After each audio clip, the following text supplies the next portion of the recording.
Welcome back, ladies and gentlemen, to the Djellab channel. I hope you guys are doing very well at home. As you can see, your eyes do not deceive you. The man is back and he's got a second child. How are you doing, Patrick? I thought you meant me. Yeah, I didn't know where that was going. I do have a second child. Thank you. She's not with me today. It's actually quite nice to like shut the door and walk out of the house and hear a baby cry somewhere and think, not mine. Yeah, I'm good, man. How you doing? I'm very well, thank you, mate. Me and Henry been holding down the fort, getting by, doing some fun videos in that time as well. We can't complain. Henry, how are you, mate? I'm very well, thank you. What a treat to be back with PVS on the screen. This just is as he an comes back, you're original about to go travelling for a little bit as Well, well. listen. Hold the fort. Is that what you just said? That is what I said. Oh, that's really annoying then, in that case. You're looking quite ripped, Henry. You're looking like you're down to like 2% body fat. That's just a lot of crying and I figured the water weight. Anxiety starving myself. So yeah, that's all it's been. But yeah, I'm glad you feel that way. But nice. Nice. Well, as you can see by the title of this video, there's a reason why we had to make sure Pat was back. We're talking about overrated players. Arguably one of your favourite negative title. One of your favourite subjects. Yeah, I saw the bat signal go up. It's just like a big thumbs down. Like and out he pops. And I was just like, all right, I've got 10 minutes on Ward Prowse ready exactly. to go. Here we go. The same script you've been doing for the last 7 years. But we'll see who comes up. All of us have created an overrated 11, and we're going to be arguing why this player should take the position, and then we'll decide who gets it. You guys as well in the comments below can let us know your thoughts and opinions, as I'm sure you definitely will about this topic. But before we get into it, I do just want to say, because I put out a tweet saying, it's nothing too crazy. I put out a tweet saying, let me know your suggestions for overrated players. Basically because I wanted to see who was being mentioned a lot, because if they're being mentioned a lot, they're not overrated. It's a good point. That's a good point, Zach. Essentially, that's where I think a lot of players there, or people might say in the comments, oh, why was this guy not said? Why was that guy not said? Basically, because everybody thinks the same thing, and you can't be overrated if everyone basically agrees that they're overrated. For instance, I think someone that was mentioned a lot, Bukayo Saka got mentioned all the time. I actually think he's quite underrated, but he was being mentioned all the time, and so essentially I feel like it's quite a harsh shout to put him in there when everyone's mentioned Yeah, like him. if people watching this at the end of it are not angry at any of our picks, then we actually haven't picked very well. Exactly. Because like all those guys are clearly not overrated. Exactly. It is so subjective. Like, who is some of my decisions are based on stats. Some are just based on feelings. Some of them I'm like, I don't even know if they are rated or overrated. It's just, it's just You just don't like them. Oh, some of them have just gone on transfer market, gone, oh, that seems like quite a lot of money for him. It's so. This was unbelievably hard to pick a team. And I'm really intrigued to see who we've all gone for. Okay, well, let's kick things off then. And I'll start with my goalkeeper. Who I've gone for is David Raya, the Arsenal shot stopper in the net, who basically, my whole reason for thinking he's a little bit overrated is just that he's not that much of an improvement on Ramsdale, especially from last season. I think if you look at stats for Raya last season, what he was doing at Brentford, then completely he was outperforming him massively. However, since he's been in the Arsenal net and obviously has a much better defence in front of him, a team that are trying to keep possession of the ball a lot better, higher quality players, he's actually, by stats, performing not as well as Ramsdale was last season. He's on currently a minus 2.5 expected shots conceded. Although what's the expected post-shot expected goals, whereas Ramsdale was on minus 2 for the entirety of last season. I will say he has definitely improved in kind of claiming crosses for Arsenal. That was actually one of his kind of stronger points for him coming in. I think he's basically the first for crosses claimed, or percentage of crosses claimed. I think he's on like 19%. I think Ramsdale last season was like just about 5. So that's been a huge improvement. And I do think more recently he's not been mentioned as much, which is always a good thing for a goalkeeper when your name's not being spoken about kind of making errors or always having to be in the limelight. Because there was a period, especially kind of brought on because of Mikel Arteta at the start of the season and what he was doing with, I'm more than happy to sub on a goalkeeper and I want competition. Actually, it was just a way to get Raya in goal and become the number one. But basically, the reason why I feel like he's a little bit overrated is just he's not been that much better than Aaron Ramsdale. essentially, in the net. He was very, very good for Brentford, and I think the circumstances in which he's taken the number 1 shirt are always going to be difficult. Like he has a equally almost as good keeper just sat there on the bench who was probably pretty well liked by the Arsenal fan base. I think I do think that once Ramsdale leaves, which looks like it's probably going to happen soon, I think we'll see the best of Raya in an Arsenal shirt, because this policy of having 2 first-team keepers for me just doesn't work. I think it's wrong. So I think we'll see the best of him. I still think his performances have been fine. Like he's obviously had a few clangers, so I don't think he's been. I don't think you look at this Arsenal team and go, David Raya is a big issue here. But I agree, like the keeper situation is bad. I'm definitely not saying he's an issue at all. I just think he's not been incredible, like to the point of what maybe a whole point of replacing Ramsdale was for. For instance, like when Alisson joined Liverpool, it was game changing for them. It was incredible, and I think Raya hasn't necessarily been that, but also. That's only happens once in a blue moon. Ederson, Alisson, really in the Premier League, the keepers that have come in and just changed the game for their team. What do you think, Pat, as an Arsenal fan? Well, I mean, the thing is, I kind of, I don't know. I think he's been rated. There was a lot of criticism for him before Christmas, and I think he's been much better in 2024, as has the whole team. And it's kind of like Ramsdale. Like as you pointed out, Ramsdale was actually underperforming versus expected goals last season. But the team was so much better and they could do what they wanted to do so much better that you still wanted to give Ramsdale credit and say he'd been good, despite the fact that on shot stopping, he hadn't been at his best. Well, Raya's always had a better shot stopping record than Ramsdale has. And I do see how his cross claiming and stuff has translated into goals for Arsenal. Like you can literally see it on the pitch. So if his save percentage starts to creep up a little bit, then I do think, Arsenal have something on their hands. I would still say he is part currently of an Arsenal team playing the best football it's played in 20 years. Like that. So I do want to give him credit for that. But yeah, I mean, like he has underperformed versus expected goals. Like right now it's kind of hard for him to look good because Arsenal are conceding the fewest shots in the league and the lowest quality shots in the league. So if you let one in, it makes a big difference versus your expected goal numbers. But I don't have a particular issue with this. I think definitely versus his performance for Brentford last season, he's been a much inferior shot stopper. Yeah, but you're also facing less shots. So yeah, fair enough, maybe. Yeah, I mean, the thing is, normally my argument for this is Donnarumma. I don't know if maybe one of you guys have gone for him. Oh, I forgot about him. But I just feel like everyone now has kind of gone, I asked my housemate about this, and he was like, Donnarumma straight away. And I thought, well, he's just at PSG, just doing his thing. I mean, it's impossible for him to be. He can't really excel at PSG because he's not doing much. I think for Donnarumma, it's always that he was considered for a long time to be the next great goalkeeper, and he's just never really. Apart from that Euros, where he's amazing. He might be though. He's like we wouldn't know. Would anyone know? He's very true. PSG. Very true. Okay, guys, who have you gone Henry for goalkeeper? I actually went for Ederson. I think that if you go on Transfermarkt, for example, the 2 highest rated valued goalies in the world are Diogo Costa for Porto and Mike Maignan, which is I don't mind Mike Maignan being there. I think Costa, the chance of him getting a big money move is almost peaked last season. They lost 5-0 against Porto this weekend. They did. Ederson for 3 years now has not been as good as he was, and I think the debate of Alisson versus Ederson is over. I think conclusively. I think Alisson is just renowned as the better keeper. Obviously, Ederson, lovely passer, and this isn't to say he's not a great keeper. But last season, his save rate hit 62.3%, which was shocking. Negative 4.8 post-shot XG. So he was letting goals in. This season, it's at negative 0.4, which isn't horrific again, but his save rate is still below 70%. And this is in a team where he can often post 100% in games by virtue of it just being Man City and the team not really having many opportunities. He is slightly flappable when it comes to pure saving. Obviously, his passing numbers are lovely. Obviously, he's 3 shot creating actions this year already, which for a keeper is pretty huge. There's undeniably good with his feet and his ability to pass out. Sorry, it's 5 shot creating actions, in fact, even better. I just think for someone that we're still talking about as one of the very, very best keepers in the world, if you gave me 40 million and said, do you get Alisson or Ederson right now, it would definitely be Alisson. I just think that Ederson, he's been on a slightly downwards spiral, and I just don't think that we need to automatically just always consider him one of the best keepers, because when it comes to pure shot stopping, I think he's got a bit worse, and that's ultimately what a keeper's there to do. But again, that's just based on his value in the market as I've seen it, and the fact that he has had some difficult seasons. Fair play. He also has, actually, I think this is true of Alisson as well, but Ederson does have the ability to go bozo in big moments.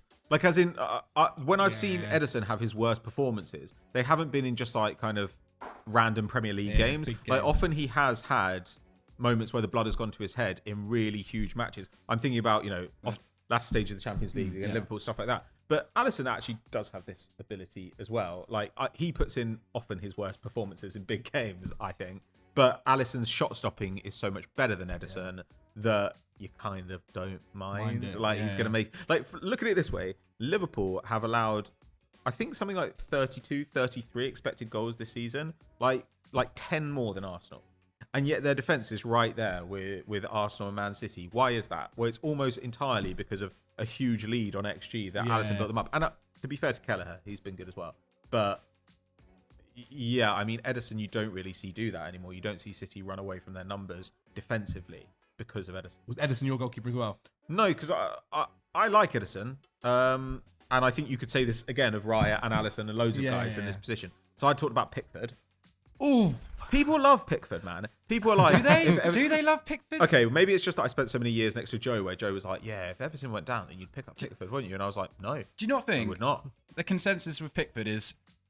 he's not actually the best keeper in the world, but when he plays for England, he's really, really good. And there's not really an English keeper that's better than him right now in terms of playing for England that you'd start ahead of him right now going into a major I'd tournament. still start Ramsdale ahead of him, even if he hasn't played football for a year. Pickford's never put a foot wrong for England. And I think that's the point is like, his position as number one for England has never been stronger on the basis that the players, like Butland is getting a shout out now for Rangers because he's playing well there. I just think Pickford, and he has saved Everton a fair bit. Like, he's not the greatest keeper in the world. I don't think anyone thinks that he's a superstar keeper. Yeah, but this is not all just about that. Like, there are players who are overrated because people think they're one of the best in the world and they're actually just very good. There are players who are overrated because people say they're good when actually they're crap. Like, Pickford's somewhere in between those, where Pickford is fine, and a lot of people, I think he's very good, to the point that when Everton going down is on the cards, as it permanently is at the moment, people say, oh, well, if they went down, who'd be interested in him? Somebody surely would pick him up. He'd be like a worthwhile keeper to have on the books. And you think another relegation candidate probably could pick him up. Like, he's underperformed versus expected goals in 5 of his 7 seasons at Everton. He's terrible at claiming crosses, actually. Terrible at it. Kicks the ball far. I just think there's nothing really in any of his numbers or when I watch him to suggest that his level is higher than relegation. And actually, I think Everton... I think that Everton are better than him as a side at the moment. Everton are pretty good right now. Like, they've played well this season. They've been really unlucky all season long. And... I don't know. I don't think Pickford is like a strong link like he used to be. In fact, I think he's one of the weaker ones. One of the issues for him at Everton sometimes, I feel like he panics the defense a little bit with what he does, and just like how he's always on edge sometimes. It seems like he's always on edge about trying to like, and it's something, whether it's this like booting the ball out really far, whatever it might be. Like, it doesn't like calm. I feel like he doesn't calm down his team sometimes. It's always trying to go and pump them up the next attack or whatever it might be. And you see him like grab the ball and he like runs out and he's like, right, I'm going to boot it. And then so often he boots it and you're like, no one gets it. And the ball just goes back to the opposition. And you're like, oh, he's so like trying to get your team like hyped is not always actually the best strategy. Sometimes you should get your team calm. I'm just thinking of other teams who might take him. I was thinking maybe Forest. But that's what they could do. I'd be fine with a team like that. If a team like that got him because Everton were going down or something, that would be absolutely fine. I think he's a Premier League quality keeper. Yeah. I just think that there is no side really where I'd say, oh yeah, like they're pushing up going to Brentford or something like that. Like, I think he's a mid-table. Flecken's been quite bad. Flecken's been awful. Yeah, I think he's a mid-table Premier League. I think Brentford would. Brentford under the relegation. I think if Brentford got him, they would find him a significant downgrade on what they've had, because they've had keepers who can play out from the back, and Pickford cannot do that. He's not the worst at it, but he's not good at it. Do you not think we've all mutually agreed that he's definitely a flawed goalkeeper? Like, is he that overrated? But also look how angry you are about me saying he's overrated. He's not which overrated. implies that I'm correct.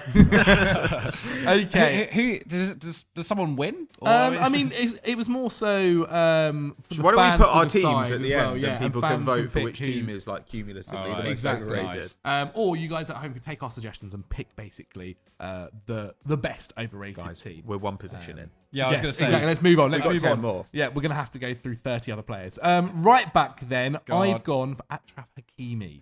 It's been pretty good. He's been okay. my point basically, and I think this is stretched now for a little while, had a really good World Cup for Morocco. I just kind of expected, I expect Hakimi a little bit more, especially now going forward, especially now that there's no Messi, there's no Neymar in this squad. My point being, the guy who should step up there is no. right back, Ashraf Hakimi. No, but my point being is at Dortmund, he was, and to be fair, at times, especially at Inter Milan, he's playing in a 3-back system, right wing back, he's allowed to go forward a lot more. But just going forward, his attacking numbers are nowhere near what you'd kind of felt like this guy was going to become. He was this forward attacking right back and kind of the epitome of what a right wing back was. And maybe that actually, because his defensive numbers have improved, he's decided to kind of become more of an out-and-out fullback than wing back. But I think if you look back at his last year at Dortmund and then his first year at Inter Milan, the guy was having like double figures. But he was playing as a wing back and he was asked to be like the third man in the attack, and now he's not. Like, he's one of the top progressive passers in Europe this season. Sure. And he's playing a more reserved role. Like, I do think sometimes we're like, this player has got worse, or, you know, is not what they projected to be because they've got fewer goals and assists. You're like, sometimes they just change roles. But you don't think he was always talked about or spoken about as like one of the best right backs in the world, or going to be? Yeah, though there was still the question of, is he going to be a wing back or a right back? Eh? Sure, but I just don't think he's ever been like. I don't think he's ever been that, basically. I know what you mean. He's not like dominant, look at his, you look at the Champions League performances or in the big game performances, like he's in Ligue 1. Like, I'm not saying he's look, I completely respect McDonald's League 1. No, quite literally, McDonald's League 1. It's not like he's up against, you know, sitting defenses all the time. Ligue 1's a league where it's very much about attacking, and I just don't think like you're getting the best out of him for it. Look, this is not to say he's a bad right back as well. He's definitely not. But I just don't feel like I don't feel like he's gone on. And if I went to people, what do you think, like the average football supporter, what do you think of Hakimi? They would all go, phenomenal attacking right back, isn't he? I just don't think he is. Like, I think he can be that. I just don't think he's playing that way. Yeah, okay, sure. And like, because of that, he's not achieving that level of what people might expect of him. I do know what you mean, because like when guys like Verratti and Marquinhos were there, like I mean, obviously Marquinhos still there, but at their peak, they were constantly linked with moves away to the best teams in the world. And in a way, they kind of like their reputation transcended the fact that they were in quite a weak league on an extremely dominant side. Whereas you don't really hear that. Like Donnarumma and Hakimi and a load of these guys have just disappeared into the sort of like PSG like machine, like never to be seen again. He did cost them 60 million, and I don't think there's any sort of merit on them taking a loss on him. So that's asking then someone to come in and pay 60 million for him, and I just don't see that happening because the market's not that. Like, there's a lot of good right backs out there. I mean, your suggestion, maybe Real Madrid would look to Hakimi, bring him back. Was he a Real Madrid player for like a He was. So they sent him on loan to Dortmund. Yeah, but I mean, I think he's as you say, he's just fallen guilty to just being part of a PSG team, which only has to turn up necessarily sort of 8 weeks a year, maybe. Which is part of my reason for being overrated. Patrice, who is yours? Mine's Dani Carvajal. Is he overrated? I thought everyone just hates him now. Do they? Do they? I feel like I thought. Sorry, go on. Like maybe we're in different, you know, like football Twitter circles. But like, look, obviously he's not overrated on the course of his career. He's been fantastic, but I think often players, their reputation lasts slightly longer than their top level output does. So there'll be a load of players who people will say, well, of course he's still one of the best in the world because he was a guy who 5 years ago was one of the best in the world. Yeah. I think Carvajal now is below the level people think that he is at. Yeah.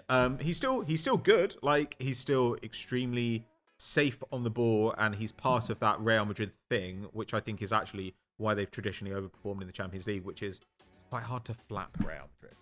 You know, when they want to, when they settle things down and they just pass it around, you're like, you just can't get the ball off them. It's incredibly annoying because they have no panic threshold. It just never happens. However, never been particularly creative. Never been amazing defensively. Has just been good at everything. Was always a really good all-rounder. And now I think a load of things have slowly ticked down. Like this year, more errors leading to shots. Defensively, like fewer tackles and interceptions and less success in his tackles and interceptions. He used to actually dribble quite a bit. Now he doesn't dribble at all, which is to be expected at 32. His ball recoveries are the lowest on record. Like everything has just gone down a bit. And again, it's not to say he's bad, but I think that if you ask people, you know, who are the best right backs around? You know, like how could Real Madrid improve on Dani Carvajal? I still think a lot of people would be like, well, I don't know how they'd improve on him. Where would you find a right back that was better than him? And I think at this point, like, there are probably quite a few right backs who are better than him. I think with Real Madrid, if you look at their squad building at the moment, they're going in for Mbappe, obviously, this summer. That's a big outlay. They're going in for Alphonso Davies at left back. It just feels as if Carvajal is obviously going to be replaced in a year's time. Yeah. I feel like that's just, and as you say, he's just so fine and good that they're like, well, we'll just stick with him for another it's not season. a priority. So, I think that makes perfect sense. Yeah, I agree with you. I agree with you that I've always been like, is he really as good as I'm being told? But then again, he's also played an unbelievable amount of games for Real Madrid and won everything. Yeah, and actually, his return with Real Madrid coincides exactly with when they became this dominant side. Like, he went back to them from Leverkusen in 2013. He'd come out of their academy, but he went back in 2013, which was the year they won La Decima. So when Dani Carvajal arrives there at the same time as Bale, like, that is the beginning of this era of Real Madrid becoming a dominant side again. They hadn't won the Champions League before that for like 15 years. Not quite 15, but so he has as much of a claim as Modric or anybody to being like one of the building blocks of this side. But I just think at this point, it's a matter of time. Okay. Mine is so far removed from yours. I genuinely looked at all the right backs. I was like, they seem all pretty good. I went for Aaron Hickey at Brentford. Wow. He's valued. Technically a left back. Yeah. Well, is he not? No, he's down as a right back on this. I think compared to Rico Henry, he's got a lot less threat. He did pretty well at Bologna. He's got 1 assist in his time at Brentford, and that is it. His defensive numbers are so bad. He's in the bottom 2% of fullbacks for shot creating actions as well. Like, I remember he bodied Cristiano Ronaldo. Was it him? And everyone was like, oh, Aaron Hickey, here we go. But since then, I just haven't seen. He's been injured a lot this season. He's barely played, but he's valued at 30 million euros in transfer market, which makes him one of the most expensive right backs in the world. I'm like, is he? Is he that good? How much are they buying for? They paid about 25 million euros for him. He's been playing right back. Really? He's been playing right back for Brentford because Rico Henry often plays left back. And when you see Rico Henry on the ball, I think he's quite an exciting guy. No, he is very young though, Hickey, isn't he? I know, but I had to run someone under the bus, and it's him. So I've just always thought, is Hickey that good? I just feel like Brentford have made a lot of £25 million signings, which haven't really done anything. Kevin Chardet, for example. But yeah, I just think I'm like, has he actively improved that side? I don't think so. He is young. I'm sure he is pretty good, but 1 assist in his whole time at Brentford is pretty poor for someone that was quite attacking and interesting at Bologna. So I've gone for him, but not really. There's no malice intended. A name that was mentioned a lot that I think we do need to speak about, Reece James. I got a lot of this about. I also think Diogo Dalot should be in this chat. Diego Dalot? Yeah. Okay. It's fine. Well, he's fine. Diego Dalot's fine. I think personally he's been one of the few players for United this season that's at least that's improved under Erik ten Hag, and there's not many. I think he's improved. Okay, yeah. I wouldn't say he's improved under Erik ten Hag. Okay. I think he happens to have improved while Ten Hag has also been living in Manchester. Yeah, okay. But in terms of Reece James, I feel personally it's tough to call someone overrated when they're just not playing football. Like, do you think the injuries and things like this have an effect on whether you are overrated? We're going to come to that. Yeah. Okay. Well, we'll leave it till then. Yeah, like you can't be world class if you're injured all the time. Okay, well that rolls nicely onto my left back choice. Great. We're doing fullbacks first. Yeah. And then I'll rattle through this. Okay. I've put in Luca Hernandez. I've never really understood it. I think it's like I remember when PSG, he was at PSG when Bayern Munich paid 70 million. What's about to happen? You know when PSG paid Bayern Munich paid 70 million for him from Atleti. It's like, oh right, wow, that's pretty bonkers. That's a lot of money. At that point, like their record was like 38 mil for Sané or something. And they doubled it for a defender. And I thought he was good, but I didn't think he was amazing. I think he's been playing left back this season because Nuno Mensch has been injured for a lot of the time, and he's fine. Like his defensive number is good at tackling, but he's 1 goal, 1 assist. He's a very tidy player, but I never think, Luca Hernandez, what an incredible player. And considering they paid 50 million for him again. His brother is the better left back. Yeah, if you had to choose, like Theo Hernandez is so much more exciting. I just think Luca, I know he gets in the French squad when he's fit as well, but I've never understood it as this is one of the best defenders in the game. I just personally don't see it. I think he's fine. I think he's good for PSG. He's a bit boring. He's fine, but I think Nuno Mensch will take his place the second. For the fees that have been paid for him, he is not warranted that amount of money. I think so. And the level of club that he's kind of played for, really, I guess, so far. Okay, yeah, no, I like that. I've got a big one. Josko Gvardiol at left back. Yeah. That is the key thing here. Poor man's Kivior. Poor man's Kivior. That is the key thing here. He's not left back. He's not left back. He's I completely agree. But he has been. But Luka Hernandez, you could say the same thing. Like Exactly. Luka Hernandez, you He's can a centre-back, argue. but he has been playing left back. But you can And argue so that is the Gvardiol. reason he's valuable is because he can play left back and left centre back. And the same is true of Gvardiol. No, but my issue with Gvardiol is the guy at centre back. And what half the reason, obviously, he made his name at the World Cup when he had some fantastic performances, Croatia, and did so well at RB Leipzig. And he's the most expensive defender in the world as well. We do need to remember that. Yeah, like no one And ever he's just talks been- about him being expensive, Exactly. because it's like Man City and everyone knows it's monopoly money. But yeah, exactly. And we'll see what happens with those charges eventually. But I think it's 2025, isn't it? But I just feel like he's been fine. And that's like being fine as a guy that has just joined Pep Guardiola's system is not a bad thing. I completely understand. But when again, you're the most expensive defender in the world, and I'm sure maybe we'll get onto this as well later on.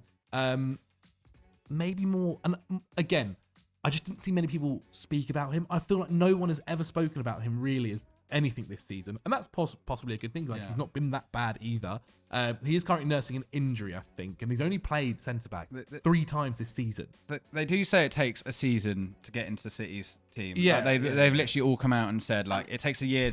I would say I've seen more unbelievable performances from Gvardiol compared to like Luka Hernandez, for example. That's true, but on the other hand, What for Man City? Throughout So time throughout his at career, I agree. Leipzig, Been amazing, and even for Croatia as well. Sure. Like, when he is hot, Gvardiol, I think he's unreal. but at Man City, name me a performance. This time next year, we could be saying he's one of the best. yeah, but defenders. that's absolutely fine. then his performance level will have lifted to match his reputation. Like that's all we're saying. Like I think with Gvardiol as well. Like the money's crazy. You got to face the fact that this City side before Christmas, I think, was like the worst City side I've seen of Pep's time at Man City, which admittedly is not saying that much. But like, I think their performances were quite bad along that period. And right now, they don't even have the best numbers in the league. It goes Arsenal, then City, then Liverpool. That isn't really something we've seen before. And I don't know, like, I'm not saying it's just down to him, but, you know, when Stones was out or whatever, people are like, well, how are they meant to cope without Stones? You're like, I don't know, maybe you getting something out of their £100 million defender. Yeah. Like, he's meant to be an amazing passer and ball carrier. Like, can he not do the Stones role? No, we're going to use Ake or Akanji to do it instead. All right. Akanji's like, been good, though. Akanji's fine. Like, those guys are fine. Like, I've got nothing against any of them, but it's more that I think it's like, oh, poor City. Like, what are they meant to do without De Bruyne and Stones? It's like, I don't know, like, use one of the other 9-figure players that they have sitting in the club. Was it Mateus Nunes they bought from Wolves? Yeah, I'm going to kill him later. He is crap. But yeah, sorry, that was my point about Gvardiol. I love this. It's He's great. fine. I agree with everyone. All of these guys are overrated. But he's just not been God, I can't to believe what we should expect yet, I guess. you've got a different player as well. I Go on, got left back. Luke Shaw. Luke Shaw is a good player. He's a good player. But United fans are like, oh, he's amazing when he plays. No, he isn't. He's good. But beyond that, these players are often, I think, a problem for clubs. These guys who are good enough when they play that you can kind of dream about them, but they don't actually play that often because they're always injured. Like, that actually holds you back as a club because you constantly think, well, we can't go and replace him because he's so good when he's fit. But he's rarely fit. So you're usually playing like a backup, or you're doing some weird stuff, you know, with Amrabat or whatever it might be. Like, there's all sorts of...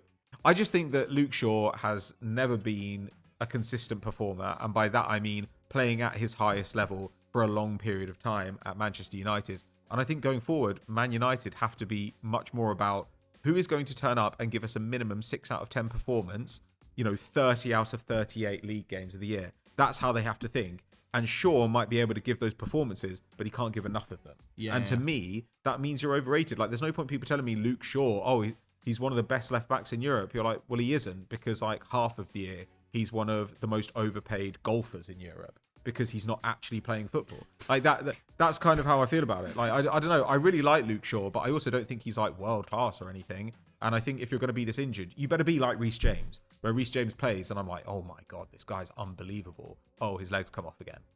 Like, I at least kind of get what there is to dream about. We'll say like the whole Mourinho Shaw thing. I think Mourinho was wrong about him. I think he is a good defender. Like, and when he's played for England, he's quite clearly our best left back. I'm sorry, people might love Ben Chilwell, but he is better than Ben Chilwell at left back. And I just think like he's a different kind of back. There's just not left back compared to right back is so much worse across Europe. Like, there's a few really good ones, but there are so many good right backs. Yeah, maybe. But if I was looking for a left back, I'd find it easier, I think, to find one than a right back, as in a young one. Like, but but Luke Shaw has played 56% of available minutes over That's the not last good, 7 seasons. Jeez, yeah. How good can you be when you do that? Yeah. You need to be to average to a 6. You need to be performing like 10 out of 10 the games you play. Like, so I just think like this is my issue with Shaw. It's not really about the player. I actually really like the player, and I would love for him to get fit. Ideally, not at Man United. But you just can't be rated that highly if you're always injured. And this is going to be a through line through other things. It's not just United players. Yeah. There are other guys I've got here as well who I think. Stop rating these guys who can't get on the pitch. Like, well, as they say, the best ability is availability. Okay, let's move to our centre back. We'll do them both at the same time. Honestly. I've gone for Jules Koundé and Upamecano. Oh, yes. Both. Double whammy. Really? You lose. Sorry. this is good. Okay, well, No, I think, that's Jules Koundé. I'm sorry, Upamecano. All anyone ever says about him is that he's a donkey. Every year in the Champions League, Upamecano goes like just loses like his like hand-eye coordination. Then Bayern and falls managers over. overrate him because whatever Bayern manager it is, he always ends up starting. Like he's just come out of the line now. But they look at due Delict, to a don't red they? card. They look at Delict and they look at Upamecano and they're like, oh Christ. I don't know. He's on. Again, on transfer marks, he's valued 22 million euros more than Konate. And I'm like, I would choose Konate over him. Yeah, he's Upamecano for all his qualities is clanger central. He's never had though. Like one of the things that I Konate's do like had him, though. is a great partner in Van Dijk. Like he's been able to learn so much with him. He's got Eric Dyer. Upamecano and a has consistent, had excellent manager. Exactly. Upamecano is a no one. He's an absolute. He's not a no-one. He's had multi-million-pound centre halves to play football with in Delict, Bayern Munich, who where they again don't. has had a real big issue. One of them with this as well. one of them was a guy who you just said is super overrated. Like another is Delict, who Delict is one of those guys everyone wants, and then as soon as he arrives in the clubhouse, everyone's like, The guy can't move. he's terrible. Kim isn't playing at the moment. Like I still think they're in the Bundesliga where they, Pavard left. I don't know. Yeah, sure. Pavard was good. I agree. I don't really think he's overrated because I literally never see anyone praise Upamecano Okay. anymore. I But actually think if that you were having this suggestion- conversation with the manager, fair enough. I think that suggestion should overtake Upamecano in the team. But I'm Really? doubling down on Koundé. Yeah, I think go on, you can Koundé go Koundé. has, like, Barcelona, the amount of money they've had to spend on these players, and they've got it wrong each time. Like, Koundé had to be really good at centre-half. He's not. He's so good right back. He's fine. He's fine. He's Like, good his right back. passing stats are all lovely. Aerial win rate, always been good for, like, a small guy. But oh my god, his like the tackles, his tackles, interception, clearance, and block numbers are so bad. And even like Xavi's come out and said, our defense is just so fragile. We need more strength, and that's why Inigo Martinez, a 32-year-old from Bilbao who cost like €1 million, is now starting at centre half because he's the only one that can head the ball away. He's the only one that can actually like kick it away when it comes to the box. Like Barca, It doesn't help that Xavi is quite a bad but manager. Barca are so fragile at the back, and I think like Koundé's been moved out to right back consistently. He's not. I just do not think that he is. Well, you know- and if they were going to sell someone this summer, they would sell Araujo because he's the only one they could extract maximum value from. Yeah, they wanna They've keep already him. lost money on Koundé, and I think it's sort of gone under the radar just sort of how poor he's been. Well, you mentioned Xavi. Apparently, when I was looking into this, Koundé has went to Xavi and went, he's putting out right back and playing well, and he went, no, I want to play centre back. I want to play centre back. And Xavi went, okay, we'll put you centre back. They fell to like a player's. Xavi doesn't need to care Fell now, to a does he? player's. Like, No, this is before he'd anything had happened. To be fair, I do think there are players like Koundé where you're like, kind of like Luka Hernandez, where you're like, as a wide centre back in a back three, that probably is like the one role where you can be really, really great. Yeah. But if that's the only role you can be really great, then like maybe you're not actually a top level player, or at least at that particular club. Like if you're at Inter or something, kind of the Pavard thing. Like Pavard has been perfect for Inter Milan, has been sensational. I always liked him at Bayern, but I do think he's at another level there because the role fits him. Fits him much better. Sure, But yeah, maybe Inter Milan will look into being great at Sevilla, I don't think no longer justifies getting a super top level move. Like they've been so bad. Yeah, Sevilla crap. Yeah. Okay. Well, those were our two, Koundé and Upamecano. Who have you gone for, Patrick? Axel Disasi. Don't have much against him. He's fine. He's a fine player. Okay. When they signed him, I was just like, you know what? If you can't get like a top target, this is fine. Yeah. Well, not expensive, decent. Then I have recently seen a bunch of charts people have been putting up where they're like, look at Disasi versus Van Dijk and Saliba. More tackles, more headers, more blocks. And you're just like, this is not how defending works. And so this is mostly a response to that kind of thing. But I just think, firstly, raw numbers are just like, bollocks, come on. Like, guys playing for relegation sides make more tackles and interceptions than guys playing for Man City because they don't have the ball. So they can make tackles. You can't make tackles if your team is the ball. I just think, he's fine. He's okay. But Chelsea's defence this season, they've allowed about the same XG as Nottingham Forest. So maybe let's not praise too many. And then people are just like, well, Reece James when he plays is great, and Chilwell when he plays is great, and Thiago Silva, I think we all agree he's still sensational. And Disasi, he's pretty good, and Levi Colwill, what a guy coming through. And people have been too down on Caicedo. Like you said something like Caicedo's been okay, and people are just like, Zach, you traitor. They want to hang you in the town square. And you're just like, if all these players have been good, why haven't Chelsea been good? Why is their defence god awful? And I am more positive on Chelsea than I think a lot of people. Yeah, definitely. But I don't know, just whatever. Anyway, if people think of him as an okay defender, then he's not overrated. But what I've seen recently leads me to believe that maybe people think he's. What happened was he had a great game against Man City, and after that, everyone went. Oh, the game where you conceded 4 goals? No. The more recent one at the Etihad, 1-1. The 1-1. And we conceded in the last minute. He's all right. And he's fine. I agree. I think he's fine. I literally say here, okay. He's fine. Yeah, but I do agree. If you've seen things where people have said, "Oh, he's the level of Van Dijk," then I can. Well, he's not. He's not the level of Van Dijk. He's not the level of Konate. I think it's one of those things where if you said to people, "Oh, who's better?" Him or I don't know, like Gabriel or something. I think quite a few people would be I fancy Disasi, and you're like, no. You cannot, with Chelsea's current state, say any of their players are better than they are. And he's on the ball distribution sometimes really worries me.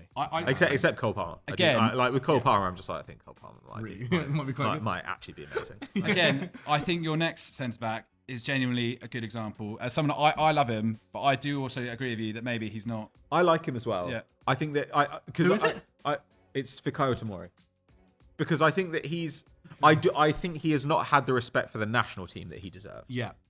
So from that point of view, he's kind of, when you see the flawed players who have been regulars for a national team, that he has not got into generally. He's a good defender. But there was a point where people were just like, this guy has got to be the heart of England, and he's been part of a title winning Milan side, and he's one of the better young centre backs around. And actually what he is, he's quite an old fashioned centre back in that he's a defender first. He's not a passer at all. Yeah. His forward passing, I think he's at 1.8, passing to final third. It's that's fine. It's not really his role, but that is still a limitation on who he is. If he'd been around, 10 years ago, then maybe he could have been like a Diego Godin type, who is just I'm not really a passer, but I would just head everything away. Yeah. But also his defensive performances have got worse and worse. He's less active defensively. He's less successful in his challenges. His aerial win rate's gone down. He's committing more fouls, over 1 a game, which is quite a lot for a centre back. That is a recipe for cards. It just goes down and down and down and down and down. And he's 11th for final third entries, which I don't expect every defender to be pinging passes into the final third, but big teams do now expect their centre-backs to participate in build-up. And with Tomori, you're essentially he's not going to do it. And he's also 26 now, so this is what the player is. There's not much of a prospect that he's going to take a huge leap forward. So Tomori is a guy who I think he's perfect. It's perfectly fine for him to be there, but I don't think that there's really any upside to be had from him. And at various points in his career, people have talked him up as, a guy who could be one of the better centre-backs in the world, or a guy who could be an England mainstay, or could maybe come back to the Premier League with, not a bigger team, but a team that will pay more money. I just don't think he's that. I think he's okay. If he's at your club, you've got nothing to complain about, but you wouldn't sign it. That's how I look at it. Yeah. All right. Really interesting. Some good suggestions there. Let us know in the comments below who you think fills your back line. Let's move on to the midfield, and we'll do all 3 together. Oh boy, that's a boy. But can I hear Henry's? Right. Can I ask Henry to go first? I'm really excited for Henry. Okay. Give me the 3 names. This was really hard. I put Enzo in because I'm the gloss is done. He was good last year. He left Benfica too soon. He's rated at 80 million euros still. He's just a good centre. But if he was that good, Chelsea's midfield would not be this bad.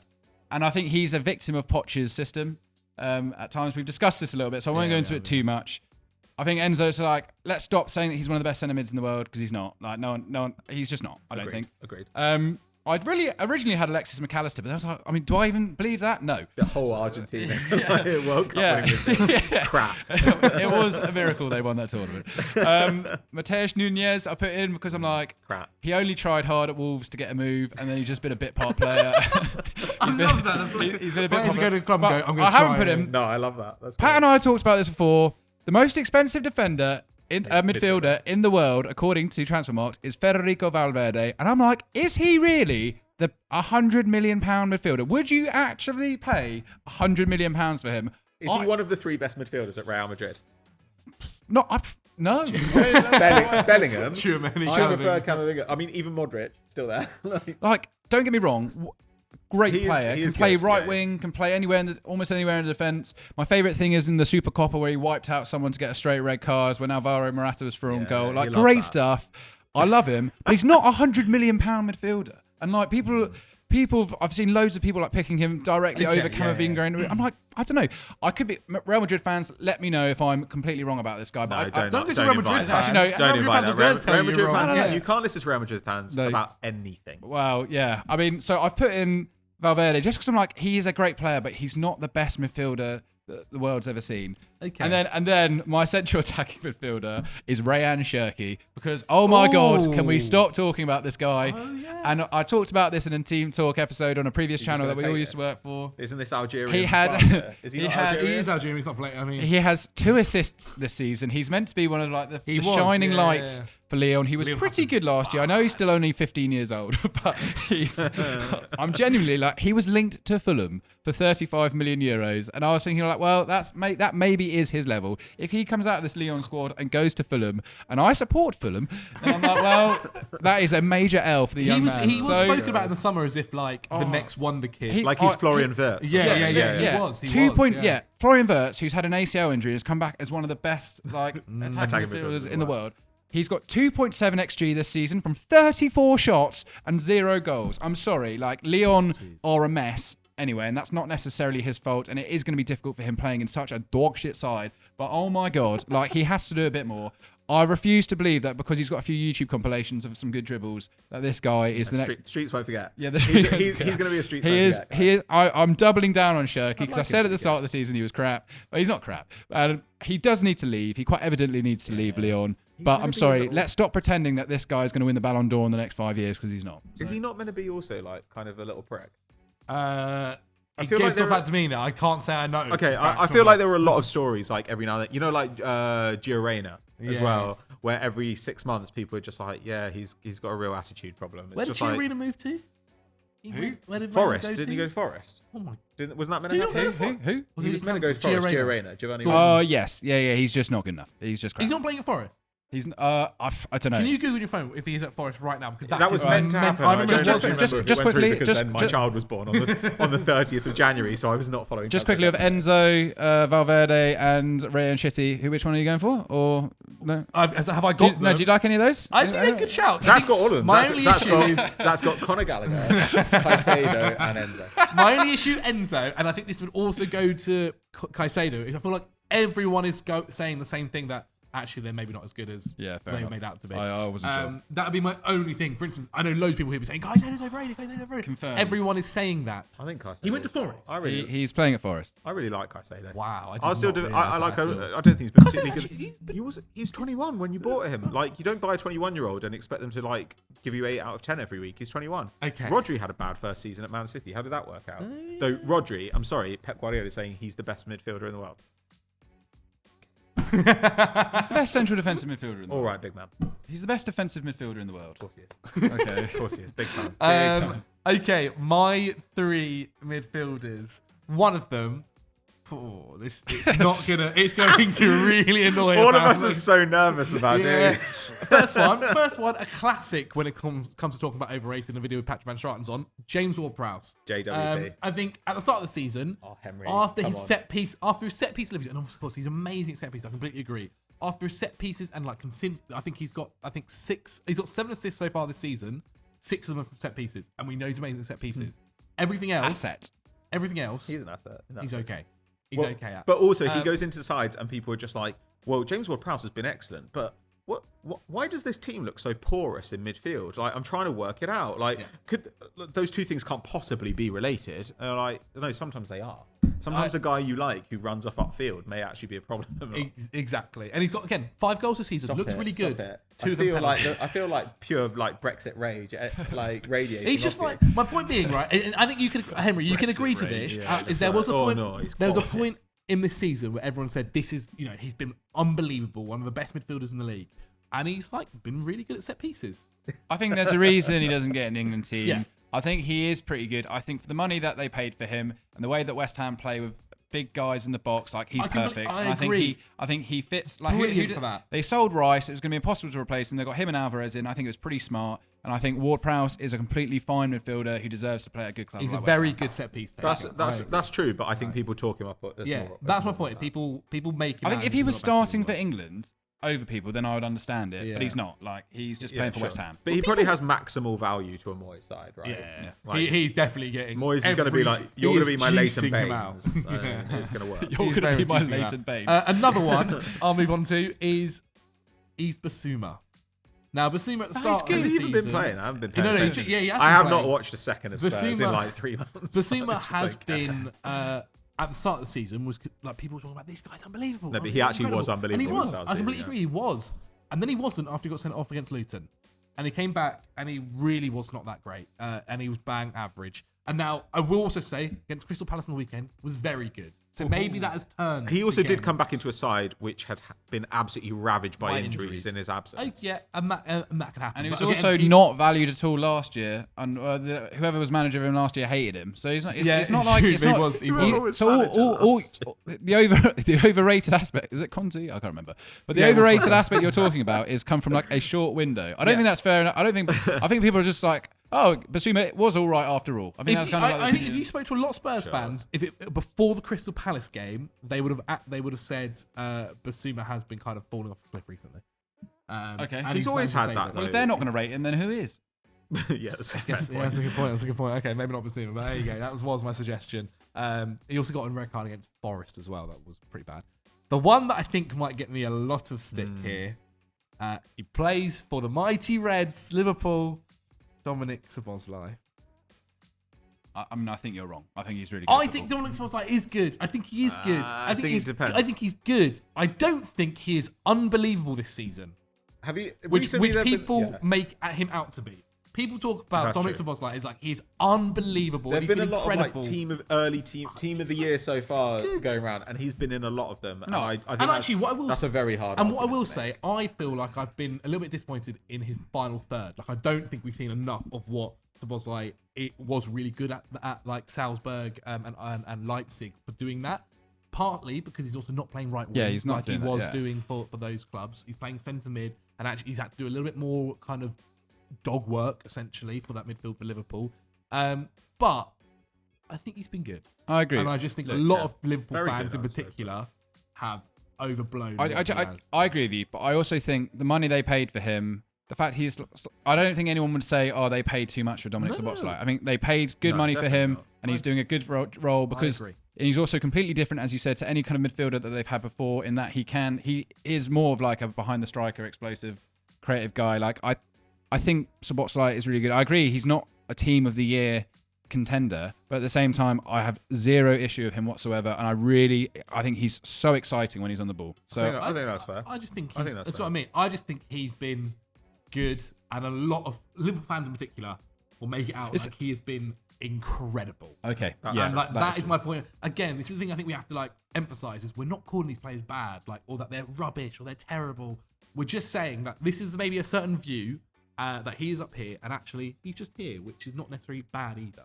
I mean, it also doesn't mean he can't get there. Yeah, exactly. It's difficult basing this off like the club's own fans' opinion on players because you can only base it off what you've seen, right? You know, like part of the reason that we ended up over the years at FD, like having some players that you loved and some players you were known to hate, was because we got in those arguments around the office, and you knew that this person would really defend that guy or whatever. And so as a result, you get a kind of like warped idea of what the football ecosystem actually thinks.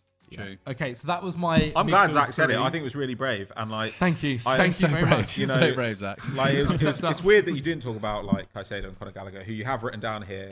I know. I changed my And in mind last block minute. capitals it says dog Get shit. rid. Like, Get rid. which I thought was strong. All right, my three: Casemiro, Douglas Luiz, Oh. Emile Smith Rowe. Can you I'm go? playing Can you? attacking mid. I think Casemiro, most people accept he's not very good this year. Yeah. I'm more interested to hear Douglas Luiz because a lot of people do think that he is. Raised- Yeah, Casemiro started like half the games. They paid 60 mil for him. You buy a veteran who is admittedly younger than me. But you buy a veteran, they need to be good now. And that hasn't happened, and United are crap. Douglas Luiz, I think a lot of the focus on Douglas Luiz is how many goals he's been involved in. Like, people always like, he's got so many goals. He's got 9 goals, 5 assists. Very good. That is very good. 4 of those are pens. So he's got like 5 goals, 5 assists. So it goes down a bit. And then 7 expected goals and assists. So obviously I do think it's down to like how clinical his teammates have been that he's got so many numbers. And so I think, you can create chances, but if you create a half chance and your teammate finishes it, you get credit for the assist, whether you kind of deserve it or not. It's that, Busquets, like Messi thing where you pass it at the halfway line. You can get credit for that. Or like Havertz got an assist for Saka the other day, where he just passed it to Saka, like outside the box, went into the box, turned the defender inside out and scored. Like, you're just like, that's very nice to have, but it's not really a representation of how good you've been. And beyond that, I don't think he really does that much else. Like, when Arsenal were kind of linked with him for big money, I was just like, what is it about this guy? Because his defensive numbers were way better when he was playing in Spain, and now he's down to 2 tackles and interceptions a game, which is actually dreadful. And his passing has always been pretty good, but not amazing, and it's still worse than it was at Girona. When he was at Girona, he was at kind of like 5 passes into the final third a game, and now it's lower than that. Progressive passes, lower.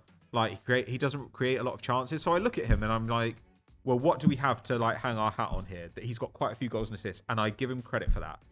To have 9 goals and 5 assists with a third of the season left is kind of crazy. But I do think when you factor in penalties and then you look at the chances he's actually created, it's just not as good as it looks. And I also think Villa are quite prone to this as a club.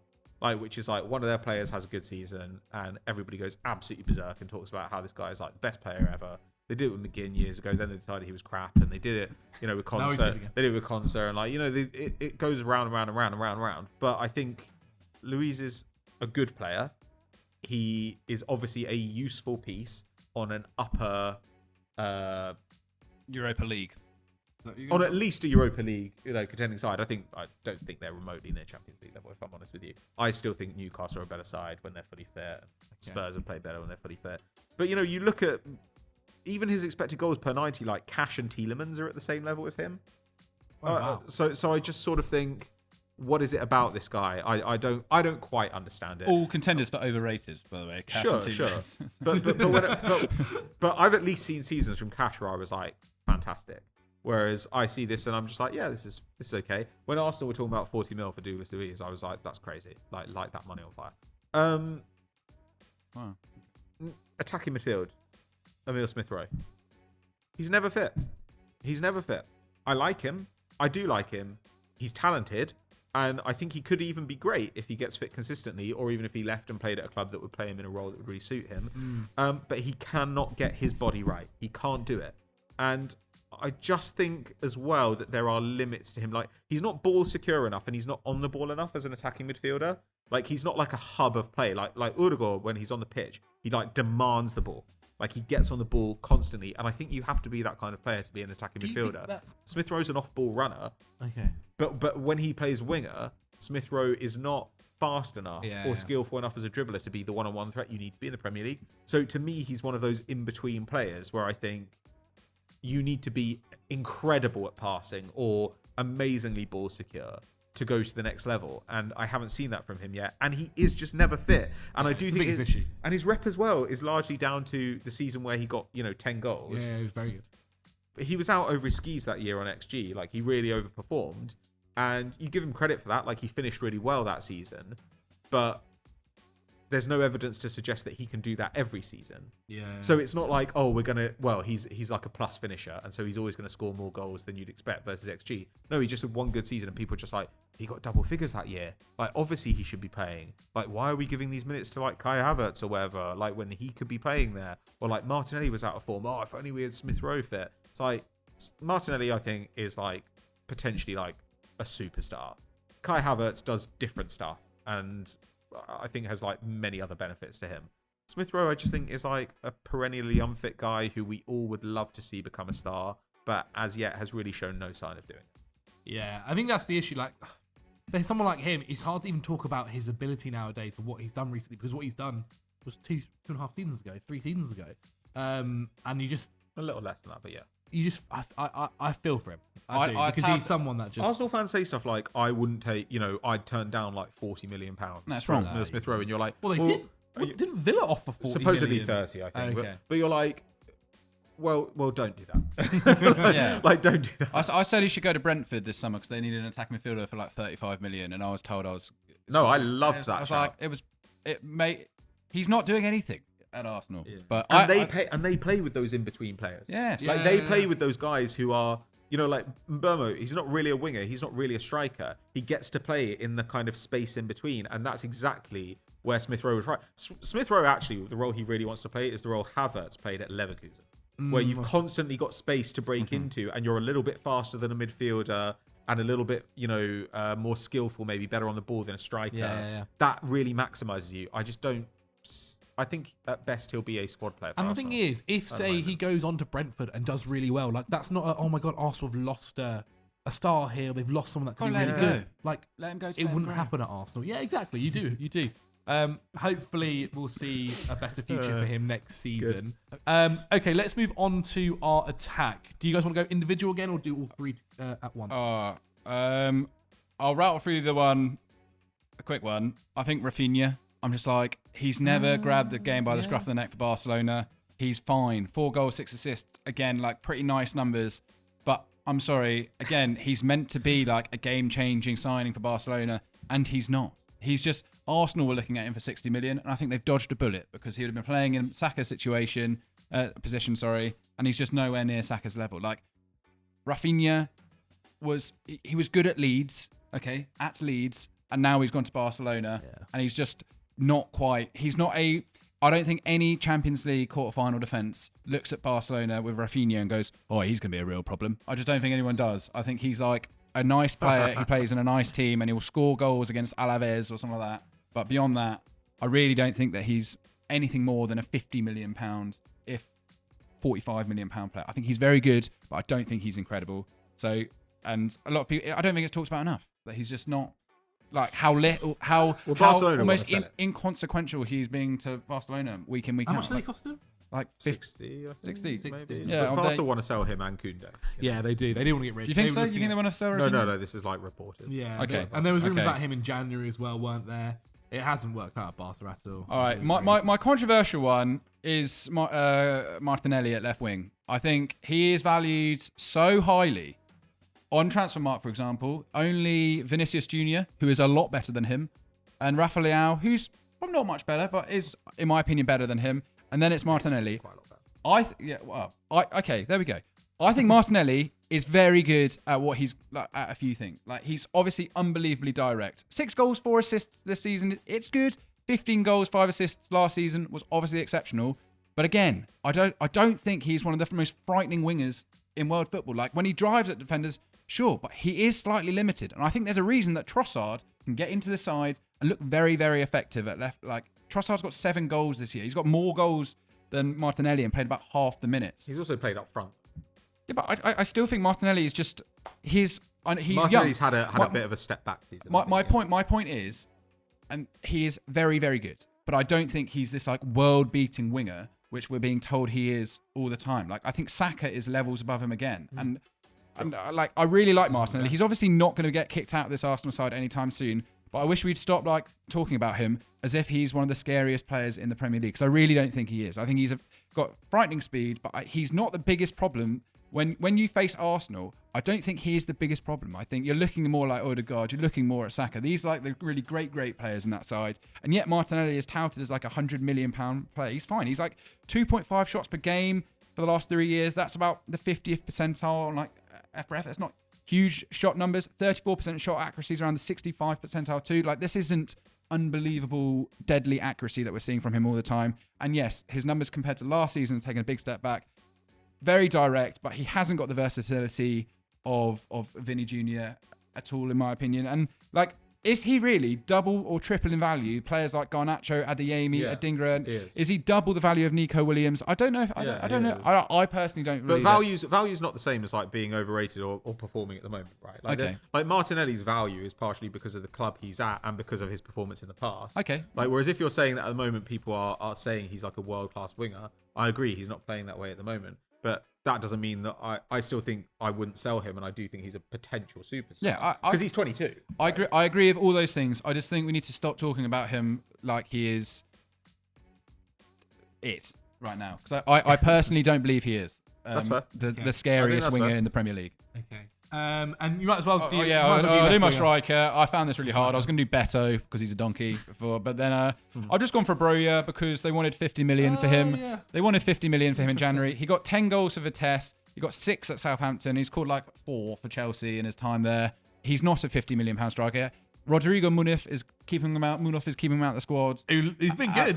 Yeah, he's been really good. He's almost outscored him, Broja, in the Premier League. In I terms literally of goals. don't know who that is.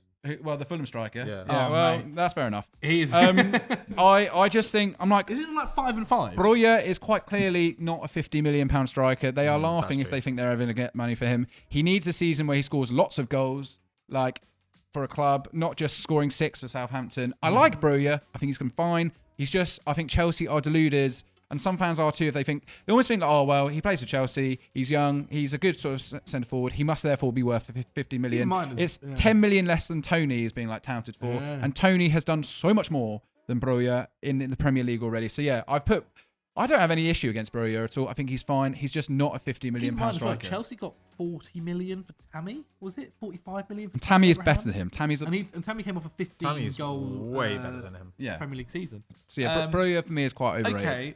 Interesting. Is that all your 3?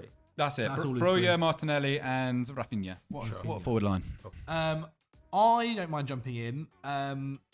One of them, my argument is not going to be made. I just get a feeling about it. But we'll get on to him. Firstly, I want to start with Jeremy Doku, who started the season very well, and that's it. So far this season, Jeremy Doku has 7 goals and assists in the Premier League. He hasn't had a goal or assist in the Premier League since November as well, has to be stated.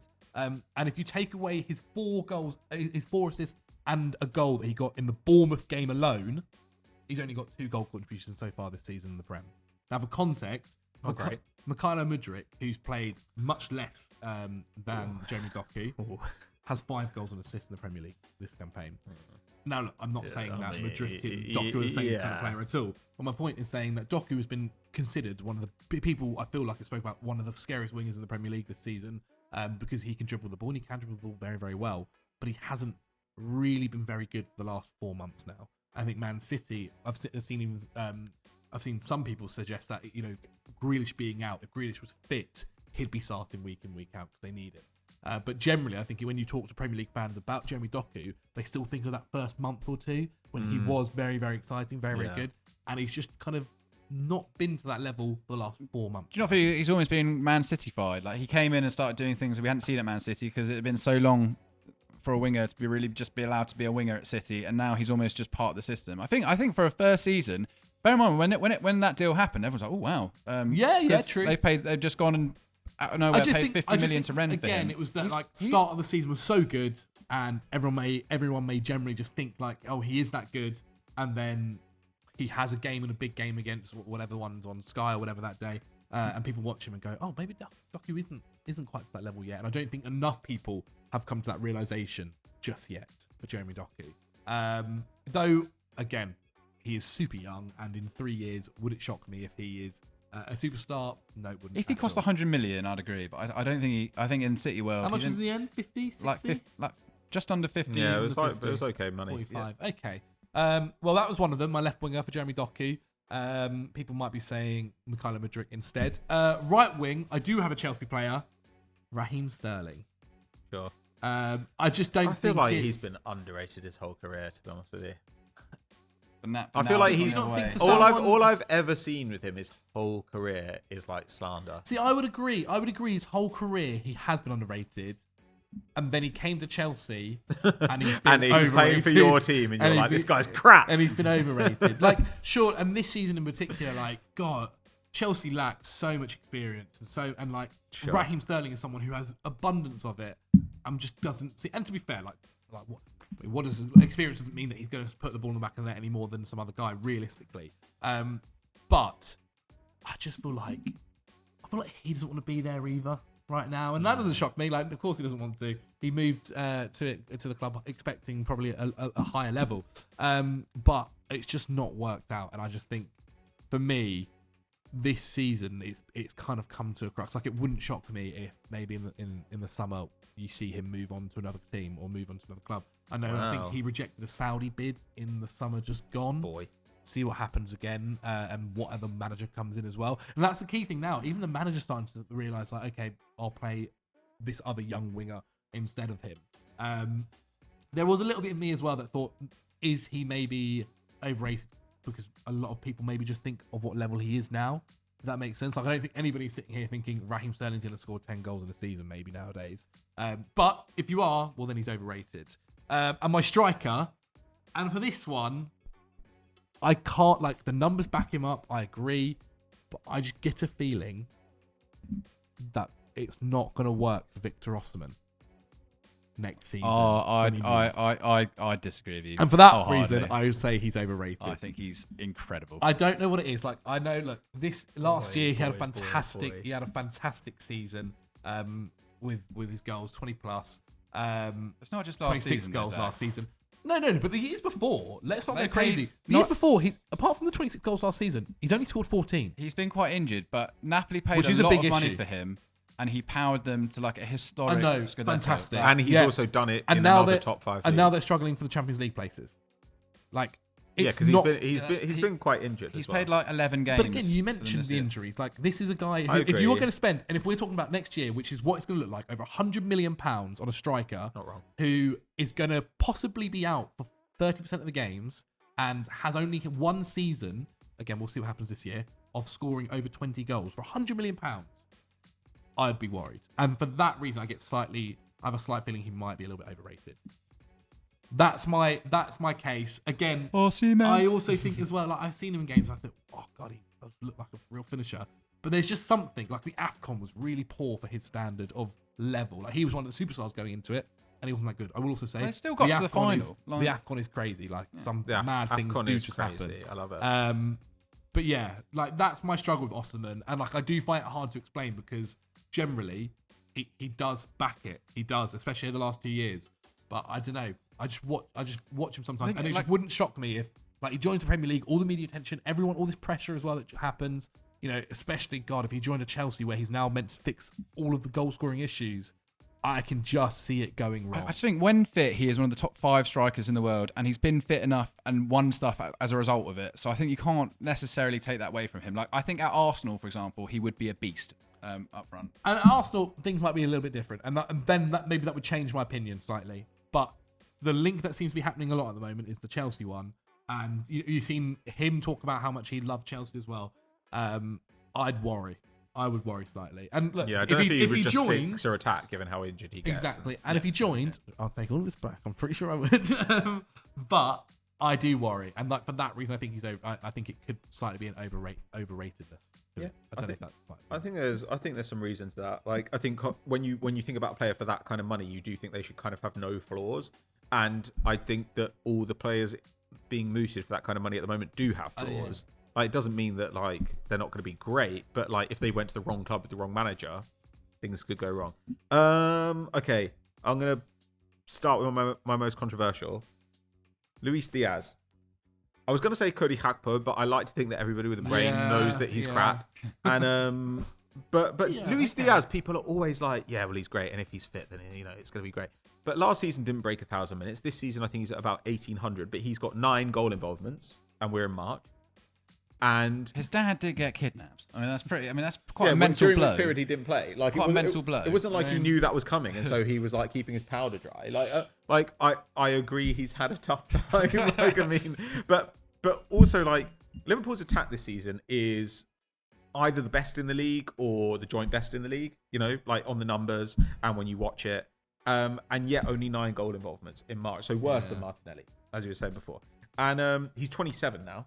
So it's not like Martinelli where you could say, well, chances are he's going to get better. You're like, he needs to be producing at the top level now. And maybe he will just now go on a tear and Liverpool win the title. And then I will be more inclined to say, fair enough.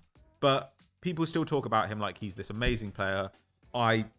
He completes 40% of his dribbles. His defensive output has halved in his time at Liverpool. And the goal numbers haven't really gone up. So I see a lot of Liverpool players get shade from people, but I don't really see that much for him. And I've just never really like felt totally fearful watching him. Like he can really switch it on, but when Liverpool's attack was at its best in the past, you were just like, oh god, like these guys are going to kill us. And when it's Diaz, I'm like, Diaz might just not show up, and quite often I'm right, he doesn't show up. So we'll see. Obviously, they'll be playing Man City this weekend. Yeah. Be an Very interesting much one. so, we'll see. Striker, Ivan Toney.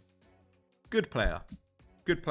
But people were talking about him, obviously, like for Chelsea. People talking about him. Arsenal. People were talking about him as a Gabi Jesus replacement. United. He's clearly a vastly inferior player to Gabriel Jesus.